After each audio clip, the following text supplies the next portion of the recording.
سلام، آماده اید با هم به سفری تاریک و شگفت‌انگیز به اعماق باورهای باستانی برویم. این بار قرار پرده از یکی از ترسناکترین و ناشناخته‌ترین خرافات دوران باستان برداریم، سرنوشت نوزادان ناقص. تصور کنید در دنیایی زندگی می کردید که اگر فرزندتان با یک تفاوت جسمی به دنیا می آمد، نه پزشک بود، نه امیدی. فقط ترس، افسانه و خرافه.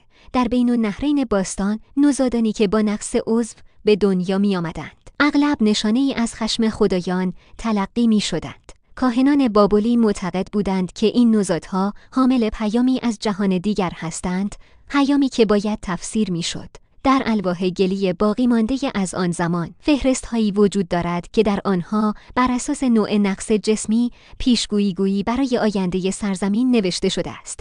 مثلا اگر نوزادی بدون دست راست به دنیا می آمد، اینطور تفسیر می شد که پادشاه در نبرد آینده شکست خواهد خورد. در یونان باستان، اسپارتی ها معروف بودند به سختگیری شدیدشان. اگر نوزادی با نقص عضو به دنیا می آمد، او را ناسالم تلقی می کردند. این نوزادان گاهی از صخره‌های بلند کوه تایتوس انداخته می شدند تا به قول خودشان خلوص نژادی و سلامتی نسل حفظ شود.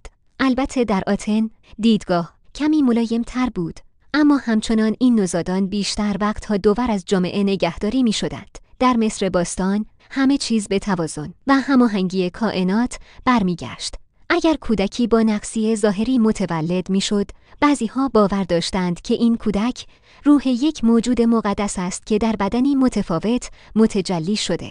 در موارد نادری چنین نوزادانی به عنوان پیامرسان خدایان پرستیده می شدند. اما در موارد دیگر خانواده‌ها برای دوری از نفرین کودک را پنهان کرده یا او را به معابد می سپردند. در میان اقوام مایا و آستک اعتقاد بر این بود که نوزادان ناقص دروازه‌ای به جهان ارواح هستند.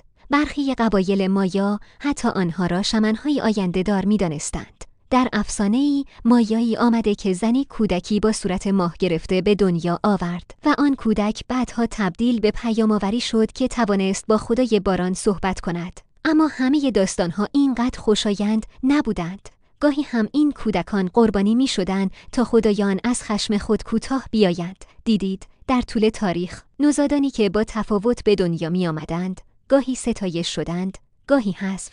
و همه اینها به خاطر نبود دانش پزشکی، ترس از ناشناخته ها و قدرت خرافات بود. اما سوال مهم اینجاست: آیا امروز ما کاملاً از این دیدگاه ها فاصله گرفته ایم؟ یا هنوز هم ریشه هایی از این ترس و قضاوت در جامعه مدرن باقی مانده؟ اگر این داستان براتون جالب بود، حتما نظرتون رو بنویسید و بگید که در فرهنگ شما چه باورهایی درباره نوزادان متفاوت وجود داره و یادتون نره که برای ادامه این سفرهای تاریخی و اسرارآمیز کانال ما رو دنبال کنید.